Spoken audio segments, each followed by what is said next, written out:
So yeah, hey, Rod, what you doing? Nothing much, nothing much. You know, thinking about the meaning of life. As always. Okay.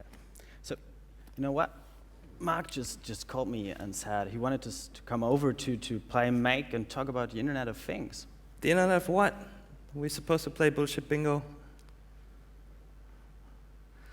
And isn't this Jared guy from Texas supposed to talk about that? Yeah, I think sort of. I heard he's got demos and all shiny projects and stuff. But we're going to talk about, well, just things.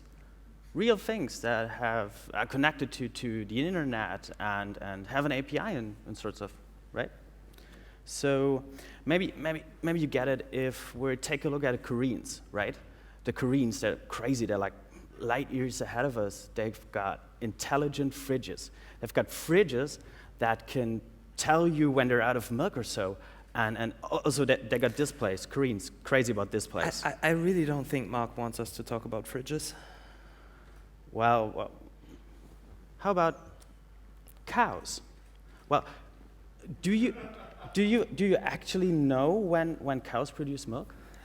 No, Sebastian, I do not.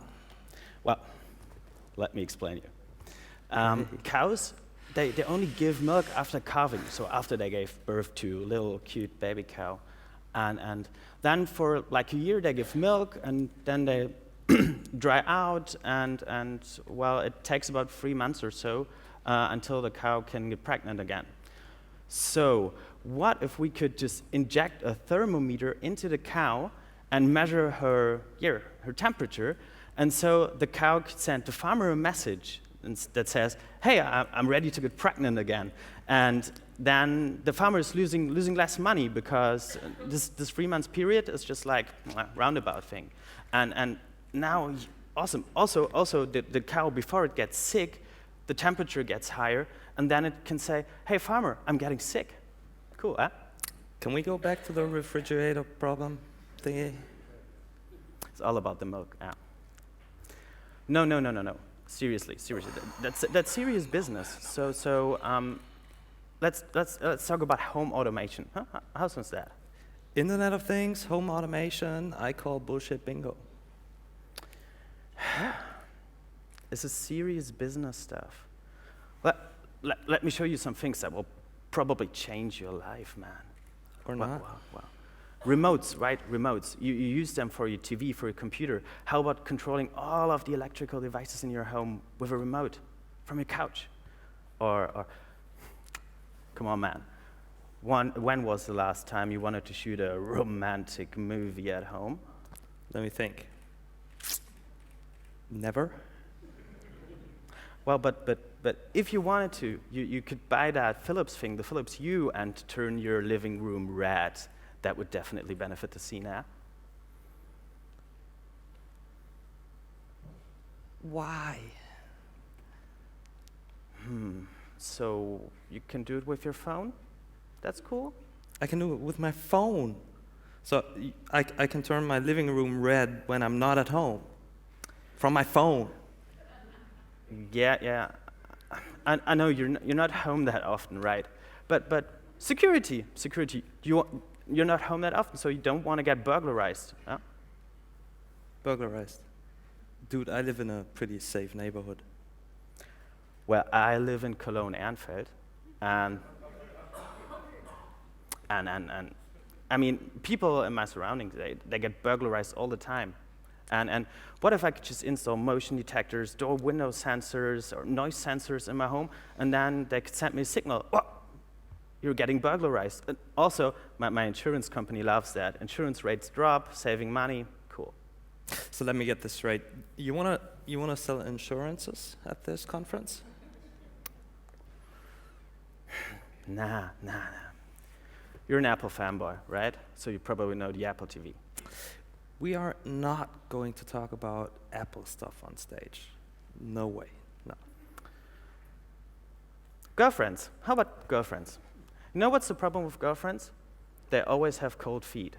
How about having a heating system that you can control from your phone so your girlfriend's feet will never be cold again? Doesn't make hot water bottles. I mean, Okay, you're aiming for something smarter, I know you. How about giving your heating system a brain, something that learns your habits and adapts to your needs without even you have to program it, so it just learns everything on its own. So it learns that I'm never home.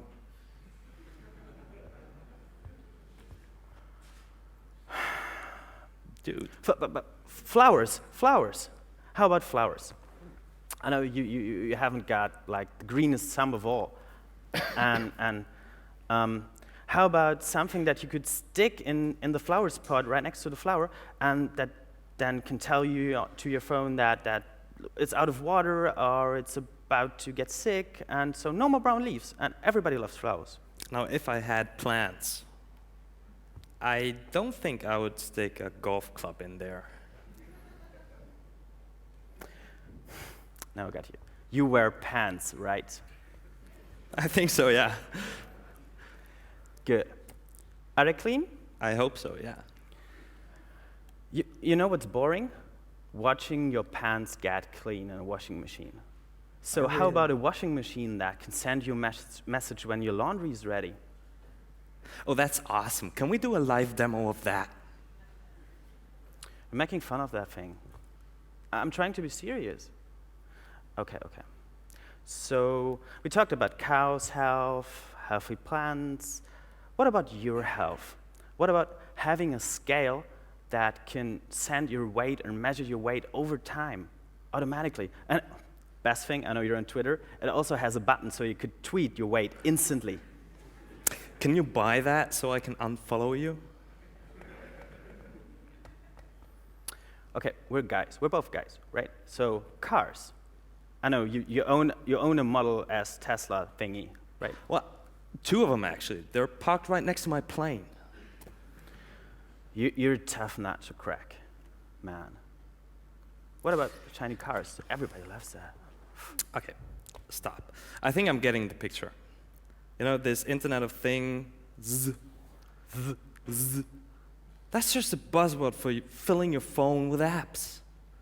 Yeah. I really don't think Mark wants us to talk about apps.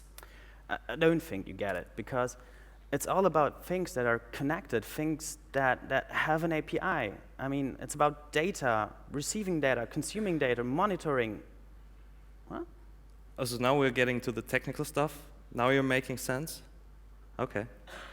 We can work with that. Let's talk about that. Good. Well, there's one thing I haven't figured out on my own yet. So all these devices, somehow they're connected, magic, whatever. But how they're really connected? Are they using Wi-Fi or what?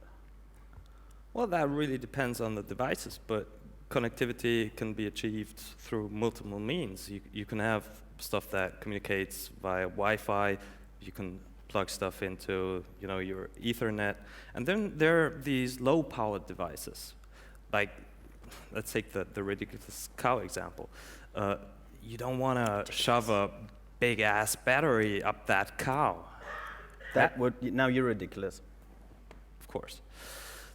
So the thermometer you put in the cow would actually need to preserve its energy as long as it can, because you don't want to inject a new thermometer in there every time. So Wi-Fi is not really an option. You'd go for some low-powered protocol, right? Like, and what protocol? I don't know, Zigbee, Bitcause, Z-Wave, whatever. Those are the Bluetooth? Bluetooth, for example, Bluetooth, that is a good thing. The Wi-Fi chips, that's the next problem. Consuming power. The Wi-Fi chip costs about like $5. The Bluetooth chip only costs $1. So that's a difference of $4 in production.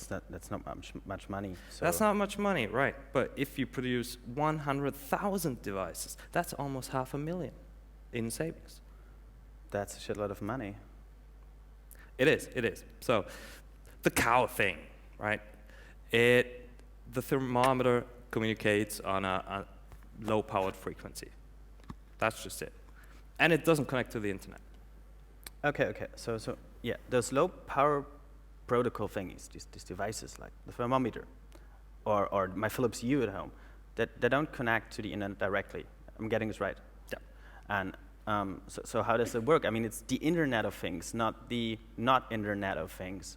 Well, you need a gateway to achieve that. You know, something that speaks to the cow on the one side and to the internet on the other side, and also something that takes care of, you know, data storage problems. Because whenever you're the internet, when you, the internet, come along and ask for the cow's health, you don't want to go ask the cow for its status, because that will mean your thermometer actually has to have a receiving module. So it doesn't only send messages, it also has to receive messages. And a receiver always has to be in some sort of standby, and standby costs power, it's energy. So you wanna throw that out. So the gateway also has to, you know, store the last message that came in. So the cow is healthy, right? Awesome. Good. You got the gateway, and bam, you're online. Cool. So recap. You have all of these devices, and you have a gateway. So device sends to gateway. Gateway is accessible both ways from the internet. So that's how it works, right? That's how it works. That's the general concept. We should totally talk about that. Good. Okay. But, you know, another problem with this Internet of Things, these devices, is how do you actually work with them? I mean, the cow doesn't have a keyboard. It doesn't have a display. Picturing a cow with a keyboard. Nah. No, I mean, that's a serious problem. So the user interface. We're dealing with devices that have no like human compatible input and output mechanism, right? And I recently came across a video on YouTube about the Pretty Little Printer, I think it's called. So it's this little device, this little printer that can connect somehow to the internet and combines information. So you can say, oh, the food from my friends from Instagram, and my tweets, or where I've been on Foursquare in the past days. So I can print that on a little piece of paper. So that's really human compatible. I know we're all used to paper. We're all used to these little paper strips, right? Well, that's great, printing stuff. But does it have a keyboard? Does it have a display? Not really. I mean, it's a printer. So how do you tell the thing to print something? Well, you need an app for that, right? So you need an app to configure the printer and say, okay, I want a data stream from Facebook, I want a data stream from Twitter, and so on. So, okay, so we basically shift all the interaction with a device to another device. Is that correct? Yeah. Okay, we should talk about that too. Okay, we should. So on that device, we definitely should talk about that you shouldn't let your hardware engineers design your software. Because you shouldn't? No. Then you end up with some crazy 80s DOS user interfaces, well, just brought to your browser. That's ridiculous. So never, ever let your hardware engineers do your software. Okay, makes sense. So what will we do? What should we talk about instead? Well, you know, we're working on this project, right? So. You mean work? Yeah. Okay. Let's talk a bit about work. So we're working on this home automation thing, and maybe we should show them our user interface, at least one screenshot or so. I don't like showing off my work. We're not going to do that. But okay, I mean, the step-by-step thing, I think it's really good because it brings like all of these complicated devices to normal people like your mom, your grandma, or my girlfriend, so they haven't got a clue about technical things. And so I think we should show this step-by-step guide how to configure a device, at least a screenshot. So you think we should just do something to tell the people that the user interface that they provide on, I don't know, the iPad or the laptop is most crucial. Okay, we can work with that. But what about user experience? I mean, if I bought any of those ridiculous devices you talked about, how would that work? How would I use them? How would they use each other? Can they communicate? Is there a network? Yeah, so out of the box, they can communicate with each other. And if you would install, I mean, every of these devices comes with its own app. So if you want to install all of these apps, your phone would look like an App Store orgasm or whatever. Well, I don't really care about my phone. So I'm used to having a lot of apps, but how do you make the stuff communicate? You mean like something like turning down the heating when you open a window? Something like that, especially when you know the sensor you put on the window is from some company and the heating thingy is from another company. Yeah, here we go, like the window login problem. So there are, I mean, 50, 60, nobody counts that protocols out there. So every vendor just bags its own protocol, and of course they're all incompatible to all of the other protocols. So I hope you have a lot of fun with that. So basically, what we need to talk about is, you know, a hub, something that can act as the central nervous system to all these different gateways and protocols, right? Yeah, so, I saw something on Kickstarter like 1 or 2 weeks ago. It's called Ninja Sphere, from Australian company, the makers of Ninja Blocks. And I think that's the hub thing you're talking about. It connects to the internet and then bridges all of these different protocols, at least some of them. But that's Kickstarter. You can't buy that today. Shouldn't we come back to the stuff we do at work and talk about KiwiCon? You know, the thing you can actually buy today. We're not salespeople, you know. No, we're not. We probably fucked that up. Probably would. Yeah. But hardware, right? So we talked a lot about hardware. That's one thing. And hardware is mostly useless nowadays without software. So what actually needs to be software? So we need some kind of software, right? That makes my Hue interact with a washing machine or whatever. Yeah, something that acts like a you know, basic operating system for this Operating system for my house. Exactly, something like that. So OpenHub is an open source project that could fill that gap. Actually, it is filling that gap. I think the Sphere thingy will run OpenHub as well. The KiwiCon thingy is going to run that. Pretty much everything is going to run OpenHub. So it's this piece of software that tracks the states of your devices and actually enables different devices to communicate with each other, because it does all the abstraction work and the automating rules and stuff like that. I think I got it. So I now have hardware and software at home, but you're the one who wants to combine all those things. I don't really see the benefits of combining the washing machine with the Hue, for example. Why should I? Well, because freedom. You want to do what you want to do. If you want to have your lights go red when your washing machine is done, why not? It's your personal thing. Do it. Yeah, I can shoot a movie then when my laundry is done. Cool. Exactly. Do you know the Google Glass? Yeah, sure. Would you buy one? No, it's just too expensive. Neither would I. At least I wouldn't have until I saw a talk on this thing, right? So everyone was focusing on the camera and the display and, you know, NSA stuff. Yeah, this whole surveillance, Snowden, I really didn't care about that much. But what was really interesting is how the glass handles voice recognition. Now, it's quite reliable. It has this sensor built into the glass's frame that can detect your face is vibrating, and only then does it fire up the microphone to do the audio analysis, right? So it's not like this crappy VIA voice software from '98? No. Good. That stuff actually works. And this goes even further than the usual voice recognition, because you can talk to my glass. I don't want to talk to your glass. Now, combining things, like take a stove. It's a boring stove, right?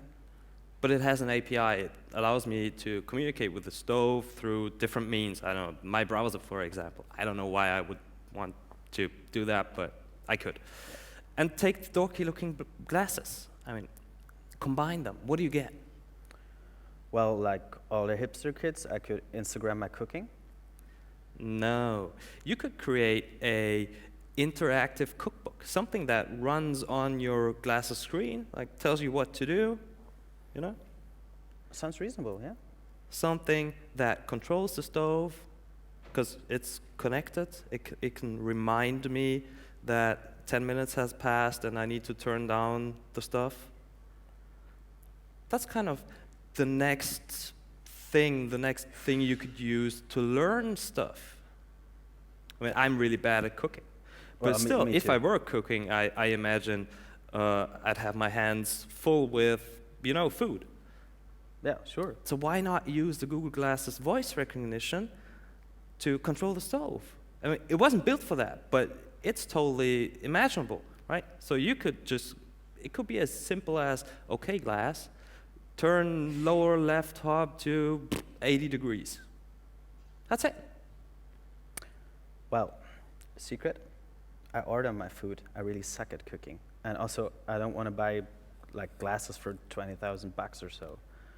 But this summer I bought this Leap Motion, this gesture thing, and I have the Hue at home, and I can imagine if I could combine like the Leap with the Hue, I could just sit down on my couch, relax. So when I got home from doing a workout from sports, so I could just like go there and be Expelliarmus and just control my light magic, make it blue because I'm exhausted to refresh me.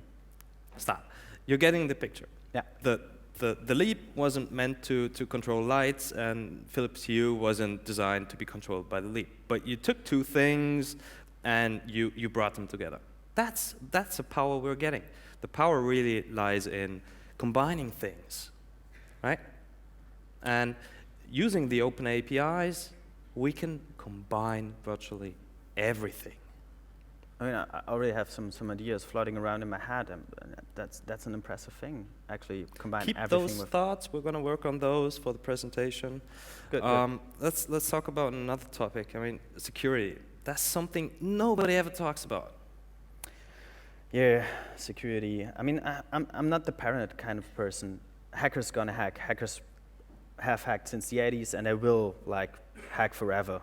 True. But how do you feel about your neighbor being able to, I don't know, turn on the lights in your living room? That would be awkward, but I think I could sort it out with him somehow. So flash forward a couple of years and you installed a door opening system. How do you feel about your neighbor being able to open your door? That sucks. Okay.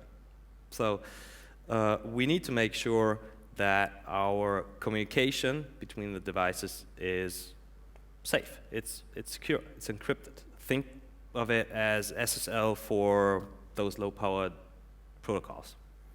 Okay. So SSL. This is part of the protocol stack of the web, and so encryption and stuff of these devices and protocols, they should be part of the protocol stack there too, right? Exactly. And they are. I mean, we already have some protocols like Zigbee. Zigbee is encrypted end-to-end, so you can't listen in on the communication. Pretty much like SSL. We have different protocols. There's Bitcos, for example. Bitcos doesn't do the encryption part, it only does signature validation, which kind of sucks, because it takes the message and a secret encryption key, a secret key only the device knows, or the group of devices know, and calculates a hash. Then it sends the message and the hash across the wire. The recipient does the same thing. It takes the message, has its secret key, calculates a hash, and verifies that the hashes match. If they do, it knows the origin is okay. So that's security as well. Let me break that down. I mean, that means I can't send messages, so I can't say lights on, lights off, but I can still, like, it's plain text, so I can still, like, read if someone just turns the light on and off. I wouldn't call it plain text, but if you knew the protocol, you could definitely read it, yes. And over time, if you were listening in for long enough, you would actually have a pretty good picture of which of your windows were open or not. Well, I don't care if my neighbors know if I have 25 or 27 degrees in my living room. So I'll make sure that I buy secure and encrypted devices for security-related problems, like garage door opener, right? If I have that secure and encrypted, everything's fine. Well, considering that you would probably put a button inside your garage to tell the garage door opener to open the garage, no, because that button would have to be encrypted as well. If it weren't, why would I need to hack the garage door opener? I could simply pretend to be the button and tell the gateway to tell the garage door opener to open. Okay, so this is all about the weakest link, right? Exactly. So It's end-to-end encryption. It's either that or it's an open thing and everybody can join. whoa, this crypto thing, this is... Also, that's above me. not the only sort of security we're going to have to talk about. I mean, Yeah. what happens when you're able to control devices that you don't really see? I mean, I don't want to turn on my stove not knowing what's on there. Come on, What are you don't be ridiculous. doing now? Putting on my lab code. What do you need a lab coat for? You remember, like, last year at JSConf, I did this talk about tinkering with hardware and stuff and programming it with JavaScript, and I had this lab code on stage. It's my We're lucky not code. doing the lab coat on stage. Why? It looks ridiculous. Girls love scientists. Okay, No. come on. Tell me what you gotta tell me. Yeah, I mean, I've tinkered at JSConf with those hardware thingies, and that's something I'm really excited about, like really cheap devices. You know the Arduino, right? That's this $20 microcontroller, and it's extensible, so it has something called shields you can buy and stick on it, and probably tinker your own devices, tinker whatever you want with it. That's cool. So you could also like put a Zigbee module on it and connect that to your home network, and then like have your own devices. So I could make my own devices that talk these standard protocols and simply just work with existing software like, you know, the Open Hub and stuff? Well, you have to program a bit, and at least, I mean, you need to program the Arduino in C, which is, I mean, we're web developers, right? My C is rusty. I mean, don't know. Yeah, but there was another project on Kickstarter, and I think it was some other platform, but some funding platform, the Tassel, which is like nearly the same as the Arduino, compatible with the shields, but you can program it directly in JavaScript. JavaScript I can do. Great, great, great. And the Raspberry Pi, you know that one, or? Raspberry, you could also buy shields for it, Zigbee shields, etc. But unless like the Arduino or the Tassel, this is not a microcontroller. This is a real computer. I mean, you have Linux running on it, so you can use it as a gateway, or you could well, tinker a powered device that really computes data. So I could actually put Open Hub on that thing, add the Zigbee module, and run my own devices using the, I don't know, Tesla in my case. Yeah, that's about. And I would still be using standard protocols all the way through. Yeah. I mean, That's cool. you could go a step further and even build your own software. I mean, there are plenty of projects out there. People like programming that for at home all of the time. So just pick one that suits your needs and then tinker everything. Arduino, Raspberry, stick it all together. Wow. Cool. So if I were to start doing this stuff, what is the one recommendation you can give me? One thing, definitely. Like in the web, stick to standards. Use Zigbee or Z-Wave or whatever. So at least some kind of open protocol, because open protocols will be supported in the future. They won't die because people rely on them. Okay. So let's quickly recap. So we should talk about security. We should definitely talk about combining things. Definitely. Using standards is a pretty big issue. I mean, as web developers, we love standards. UI. And UI is a pretty big concern as well. Okay. Yeah. Okay, sweet. We're We all can do settled. this. Let's find Mark, do this thing.